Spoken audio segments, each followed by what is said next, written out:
আসসালামু আলাইকুম।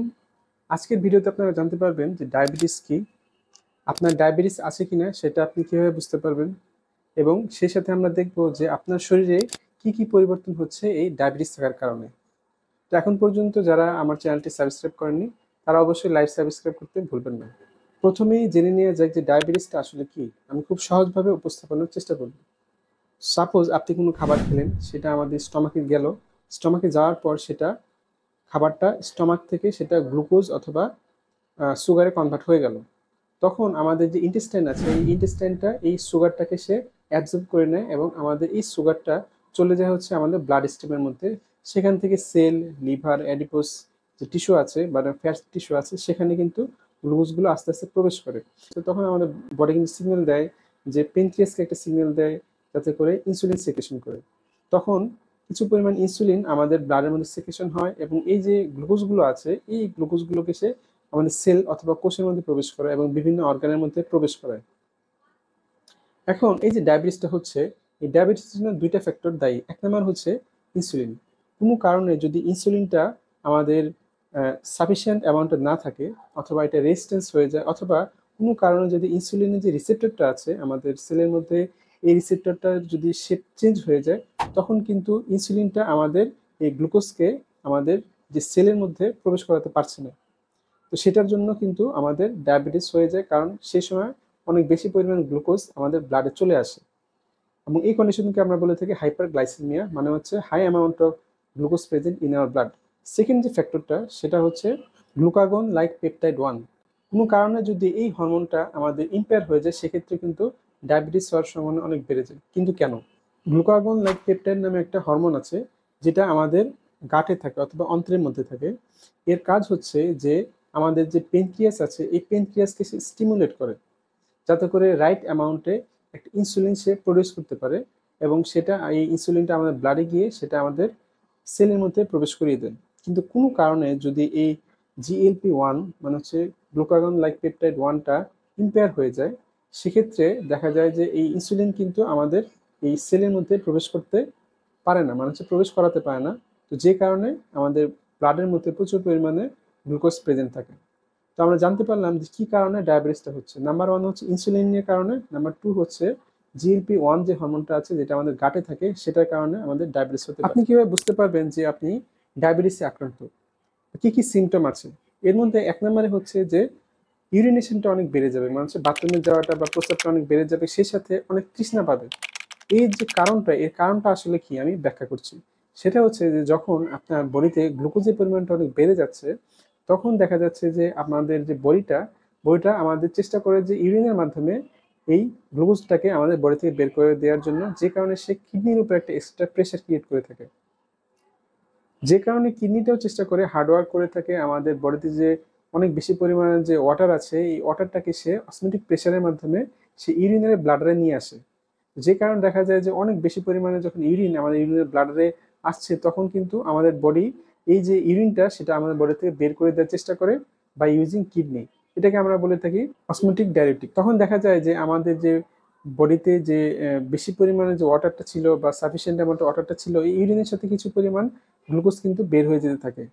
এবং সেই সাথে যেহেতু আমাদের বডি থেকে অনেক বেশি পরিমাণে ওয়াটারটা বের হয়ে যাচ্ছে, তখন কিন্তু ডিহাইড্রেশন হয়ে যায়। এই কন্ডিশনটাকে আমরা বলে থাকি ডিহাইড্রেশন। মানে হচ্ছে যে আমাদের বডিতে কিন্তু সাফিসিয়েন্ট অ্যামাউন্টে ওয়াটার নেই, কারণ আমাদের বডি থেকে কিন্তু এই কিডনিটা আস্তে আস্তে বের করে দিচ্ছে ইউরিনের মাধ্যমে। তখনই কিন্তু আমাদের বডি মধ্যে একটা তৃষ্ণা পায়, মানে হচ্ছে আমাদের বডিতে যেহেতু পানি নেই, তখন অনেক তৃষ্ণা পায়। এবং যে কারণে ডায়াবেটিসের যে আরেকটা লক্ষণ সেটা হচ্ছে অনেক তৃষ্ণা পাবে। সো এই দুইটা যদি আপনি লক্ষণ দেখে থাকেন যে আপনার অনেক তৃষ্ণা পাচ্ছে অথবা অনেক ইউরিনেশন হচ্ছে, তখন কিন্তু আপনাকে অবশ্যই বুঝতে হবে যে আপনার এটা কিন্তু ডায়াবেটিসিটির একটা সিমটম। সেক্ষেত্রে অবশ্যই আপনার ডায়াবেটিসটা চেক করে নিতে হবে। আরো একটি লক্ষণ দেখলে আপনি বুঝতে পারবেন, সেটা হচ্ছে প্রচুর খিদা পাবে অথবা হাঙ্গারটা বেড়ে যাওয়া। মানে হচ্ছে আপনার এই যে খিদা পাচ্ছে, এর কারণটা কি? এর কারণ হচ্ছে যে এই যে ব্লাডের মধ্যে যে প্রচুর পরিমাণে গ্লুকোজ আমাদের শরীরে আছে, এই ব্লাডের মধ্যে যে গ্লুকোজগুলো আছে সেগুলো কিন্তু আমাদের সেলের ভিতরে প্রবেশ করতে পারছে না, যে কারণে কিন্তু আমরা এনার্জি পাচ্ছি না। তো এখন সেলের ভিতর যদি আমাদের এই গ্লুকোজটা প্রবেশ না করে থাকে, তখন আমাদের যে বডি আছে এই বডিটা অলওয়েজ একটা ক্ষুধা অনুভব করে থাকে, যেহেতু এনার্জি আমাদের বডিতে নেই, যেহেতু সেলের মধ্যে গ্লুকোজ নেই, গ্লুকোজ না থাকার কারণে কিন্তু এনার্জি নেই। কারণ এনার্জি তো আমাদের দরকার, সেই কারণে আমরা ক্ষুধা অনুভব করে থাকি, যদিও গ্লুকোজ আমাদের ব্লাডে আছে। আরো একটি লক্ষণ দেখলে আপনি বুঝতে পারবেন যে আপনার ডায়াবেটিস হচ্ছে। হঠাৎ করে আপনার ওয়েটটা কমে যাবে। সাপোজ আপনার 70 কেজি, হঠাৎ করে দেখলেন আপনার ওয়েটটা 60 কেজি হয়ে গিয়েছে কয়েকদিনের মধ্যে বা কয়েক সপ্তাহের মধ্যেই। আমিও আমার আম্মুকে দেখেছি যে হঠাৎ করেই ওনার ডায়াবেটিসের সময় হঠাৎ করে উনি শুকিয়ে গেছেন এবং ওয়েট লস হয়ে গিয়েছেন। আসুন আমরা জেনে নিই এর পেছনে ব্যাখ্যাটা কি। এর কারণ হচ্ছে যে যখন আমাদের ব্লাডের মধ্যে গ্লুকোজটা থাকছে, এটা কিন্তু আমাদের সেলের মধ্যে যেতে পারছে না। তো হাই অ্যামাউন্টে যখন নাকি আপনার সুগারটা থাকছে ব্লাডের মধ্যে এবং গ্লুকোজটা যেহেতু আমাদের সেলের মধ্যে প্রবেশ করতে পারছে না, তখন আমাদের বডি চেষ্টা করে থাকে যে এই যে আমাদের বডির যে ফ্যাটগুলো আছে এবং যে মাসেলগুলো আছে সেগুলো সেকে ব্রেকডাউন করে ফেলে এবং সেটাকে সে বার্ন করে ফেলে। বার্ন করে যে একটা ক্ষতিপূরণ করার চেষ্টা করে থাকে। এই যে কারণে আমাদের বডিতে ফ্যাট এবং মাসেলটা আস্তে আস্তে কমতে থাকে, যে কারণে দেখবেন যে আমাদের ওয়েটটাও কিন্তু কমে গিয়েছে। ডায়াবেটিসের আরো একটি লক্ষণ হচ্ছে যে দেখবেন আপনার যে কোথাও যদি কেটে যায় সেটা কিন্তু সহজে শুকাবে না, অথবা যে ঘা যে তৈরি হয়েছে হঠাৎ করে সেটা কিন্তু সহজে শুকাবে না। আগে কিন্তু শুকিয়ে যেত, এখনো শুকাচ্ছে না। এর পেছনে যে কারণটা সেটা হচ্ছে যে ডায়াবেটিসের কারণে কিন্তু ব্লাড সার্কুলেশনটা পোর হয়ে যায়, অনেক কমে যায়। সেই সাথে যে অক্সিজেন এবং অনেক নিউট্রিয়েন্ট আছে এই ক্ষতস্থানে যেতে দেরি হয়। বিশেষ করে যে ডাব্লিউবিসি আছে বা হোয়াইট ব্লাড সেল, যেটা আমাদের ইনফেকশনের এগেনস্টে ভালো কাজ করে থাকে, সেটা কিন্তু প্রপারলি আমাদের যে ক্ষতস্থান সেখানে যেতে পারছে না। যে কারণে আউন্স হচ্ছে, যেটা ক্ষতটা তৈরি হচ্ছে সেটাকে সে প্রপারলি রিপেয়ার করতে পারছে না, কারণ ব্লাড যে ভেসেলটা সেটা কিন্তু অনেক ন্যারো হয়ে গিয়েছে এবং অক্সিজেন এবং নিউট্রিয়েন্ট যেটা দরকার ক্ষতস্থানটাকে শুকানোর জন্য এবং ইনফেকশন এগেনস্টে ফাইট করার জন্য, সেটা কিন্তু সাফিসিয়েন্ট অ্যামাউন্টে ডায়াবেটিসের জন্য সেখানে রিচ করতে পারছে না। সো দেখা যাচ্ছে যে এই যে আউন্টটা তৈরি হচ্ছে সেটা অনেক ডিলে হচ্ছে। এছাড়া দেখবেন যে ব্লার ভীষণ অথবা ঝাপসা দেখা চোখে। এটার কারণ হচ্ছে যে যখন আমাদের অনেক দিন যাবত ডায়াবেটিস থাকে, তখন আমাদের যে রেটিনাটা আছে এই রেটিনার মধ্যে ব্লাড ভেসেলগুলো থাকে, এগুলো আস্তে আস্তে শুকিয়ে যেতে থাকে এবং চোখের যে লেন্সটা আছে এটা আস্তে ফুলে যেতে থাকে। এটাকে আমরা বলে থাকি ডায়াবেটিক নেফ্রোপ্যাথি। ঘন ঘন ইনফেকশন হওয়া মানে হচ্ছে যাদের ডায়াবেটিস হয়ে থাকে তাদের ক্ষেত্রে দেখা যায় যে ইমিউনিটি যে ফাংশনটা আছে এটা কিন্তু আস্তে আস্তে ডিসরাপ্ট হয়ে যায়, বা ইমিউনিটির যে ফাংশনটা এটা আস্তে আস্তে কমে যায়, যে কারণে আমাদের যে ব্লাডের যে সার্কুলেশনটা আছে সেটাও কিন্তু আস্তে আস্তে কমে যেতে থাকে। এবং সেই সাথে যে ব্যাকটেরিয়া ফাঙ্গাস যে আছে সেগুলোর যে ক্ষমতাটা সেখানে কিন্তু আর বেড়ে যায়। আমাদের যে ডাব্লিউবিসি আছে সেটাও কিন্তু অনেক দুর্বল হয়ে যায় এবং ডাব্লিউবিসিটার কাজ হচ্ছে যে আমাদের যে ইনফেকশনটা তৈরি হচ্ছে এটার এগেনস্টে ফাইট করা। যখন নাকি অনেক বেশি পরিমাণে সুগার হয়ে যাচ্ছে শরীরের মধ্যে, আমাদের যে ডাব্লিউবিসিটা প্রপারলি ফাইট করতে পারছে না, যে কারণে কিন্তু ডায়াবেটিসের লক্ষণগুলো প্রকাশ পেয়ে থাকে। এখন জেনে নেওয়া যাক যে ডায়াবেটিস হলে আমাদের শরীরের মধ্যে কি কি পরিবর্তন হতে পারে। আমরা জানি যে ডায়াবেটিস হচ্ছে দুই ধরনের, এক নম্বর হচ্ছে টাইপ 1 ডায়াবেটিস এবং নাম্বার 2 হচ্ছে টাইপ 2 ডায়াবেটিস। তো প্রথমে বলে থাকি যে টাইপ 1 ডায়াবেটিসটা আসলে কি। টাইপ 1 ডায়াবেটিসটাকে আমরা বলে থাকি ইনসুলিন ডিপেন্ডেন্ট ডায়াবেটিস মেলাইটাস, মানে হচ্ছে যে ইনসুলিন আপনাকে অবশ্যই নিতে হবে। সেক্ষেত্রে যেটা হয়ে থাকে যে আমাদের বডিতে যে ইমিউনিটি সিস্টেমটা থাকে অথবা রোগ প্রতিরক্ষা ব্যবস্থা যে থাকে, এই ইমিউনিটি সিস্টেমটা আমাদের ভুলক্রমে আমাদের যে পেনক্রিয়াস আছে এই পেনক্রিয়াসকে অ্যাটাক করে ফেলে।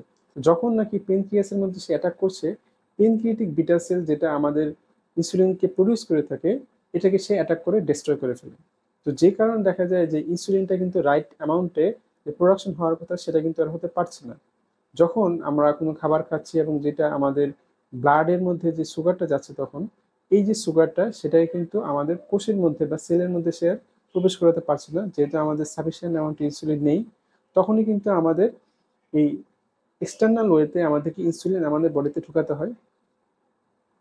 এবং যে কারণে দেখা যায় যখন নাকি আমরা ইনসুলিনটা না ইউজ করে থাকি সেক্ষেত্রে আমাদের যে ব্লাড ভেসেল আছে সেগুলো কিন্তু হার্ম হতে পারে বা ক্ষতি হতে পারে বা ড্যামেজ হতে পারে। সেই সাথে হার্ট অ্যাটাকের ঝুঁকি বেড়ে যায়, কারণ হার্টের যে আর্টারি আছে এই আর্টারি ওয়ালটাকে সে ড্যামেজ করে ফেলে এবং মানে হচ্ছে এন্ডোথেলিয়াল সেলটাকে সে ড্যামেজ করে, এবং এই ড্যামেজ হওয়ার পরে কিন্তু সেখান থেকে এক ধরনের ক্লট তৈরি হয় এবং হার্ট অ্যাটাকের সম্ভাবনা অনেক বেড়ে যায়। এছাড়া ব্লাইন্ডনেসও হতে পারে, মানে হচ্ছে অন্ধ হয়ে যাওয়ার যে ব্যাপারটা সেটা হতে পারে এই টাইপ 1 ডায়াবেটিস থেকে। এছাড়া কিডনি ফেলিয়ার হওয়ার সম্ভাবনা কিন্তু বেড়ে যায় টাইপ 1 ডায়াবেটিসের ক্ষেত্রে। টাইপ 2 যে ডায়াবেটিস আছে সেটা হচ্ছে নন ইনসুলিন ডিপেন্ডেন্ট ডায়াবেটিস মেলিটাস। সেক্ষেত্রে আমাদের বডিতে আসলে কি হয়, টাইপ 2 ডায়াবেটিসের ক্ষেত্রে সাফিসিয়েন্ট অ্যামাউন্টে ইনসুলিন কিন্তু প্রডিউস হয় না বা ইনসুলিন রেজিস্ট্যান্স হয়ে যায়।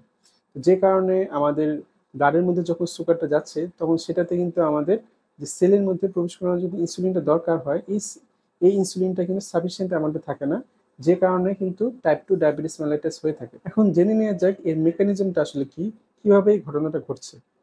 যখন ইনসুলিন আমাদের ব্লাডের মধ্যে আসছে এবং ইনসুলিনটা যখন নাকি আমাদের সেল ওয়ালের যে ইনসুলিন একটা রিসেপ্টর থাকে, এই রিসেপ্টরের মধ্যে যখন সে বাইন্ড করছে, তখন আমাদের সেলের মধ্যে যে গ্লুকোজের যে রিসেপ্টরটা থাকে, এই রিসেপ্টরটা সে ওপেন হয়ে যাচ্ছে। মানে হচ্ছে যখন নাকি ইনসুলিনটা কোনো কারণে যদি আমাদের সেল ওয়ালের ভিতরে বা সেলের মধ্যে যে ইনসুলিন রিসেপ্টরটা আছে সেখানে যদি বাইন্ড করে থাকে, তখনই কিন্তু গ্লুকোজ টলারেন্টটা ওপেন হয়। ফর এক্সাম্পল ধরুন যে আপনি আপনার বাসার যে তালা আছে, এই তালাটাকে যদি আপনি চাবি না থাকে, সেক্ষেত্রে আপনি এটা কিভাবে খুলবেন? এই চাবিটাই হচ্ছে কিন্তু ইনসুলিন, এবং এই যে রিসেপ্টরটা খুলে যাচ্ছে সেটা কিন্তু আসলে তালা। তো যখন নাকি আপনি এই ইনসুলিনটাকে ইউজ করছেন, তখনই কিন্তু আপনার সেলের রিসেপ্টরটা খুলে যাচ্ছে এবং সেখান দিয়ে গ্লুকোজ প্রবেশ করতে পারবেন। আদারওয়াইজ কিন্তু গ্লুকোজটা আমাদের সেলের মধ্যে প্রবেশ করতে পারছে না। আরও একটি ফ্যাক্টর হচ্ছে বা আরও একটি ঘটনা হচ্ছে যে যখন নাকি এই যে ইনসুলিন যে রিসেপ্টরগুলো আছে, এই রিসেপ্টরটাগুলি সামহাও যদি কোনোভাবে শেপটা চেঞ্জ করে ফেলে, তখন কিন্তু ইনসুলিন রিসেপ্টরের মধ্যে ইনসুলিন যদি ব্লাডে থাকেও, সেটা কিন্তু ইনসুলিন রিসেপ্টরের সাথে বাইন্ড করতে পারবে না। তখন দেখা যায় যে ইনসুলিনটা আসছে ঠিকই, কিন্তু ইনসুলিন রিসেপ্টরের সাথে যদি সে বাইন্ড করতে না পারে, তখন কিন্তু গ্লুকোজের চ্যানেলটা আর ওপেন হবে না, যে কারণে গ্লুকোজগুলো আমাদের সেলের ভিতর প্রবেশ করতে পারে না। এবং সে সাথে দেখা যায় যে আমাদের পেনক্রিয়াস আছে, যদি রাইট অ্যামাউন্ট ইনসুলিন ইনক্রিজ, যেহেতু সেটা ইনসুলিনটা প্রডিউস করছে কিন্তু ইনসুলিনটা কাজে লাগাতে পারছে না আমাদের বডি, সেই কারণে পেনক্রিয়াসে কিন্তু আস্তে আস্তে এই ইনসুলিনটাকে সিক্রেশনটাকে কমিয়ে দিতে থাকে বা প্রোডাকশনটাকে আস্তে আস্তে কমিয়ে দিতে থাকে। তখনই কিন্তু আমরা এটাকে বলে থাকি যে টাইপ 2 ডায়াবেটিস মেলাইটাস।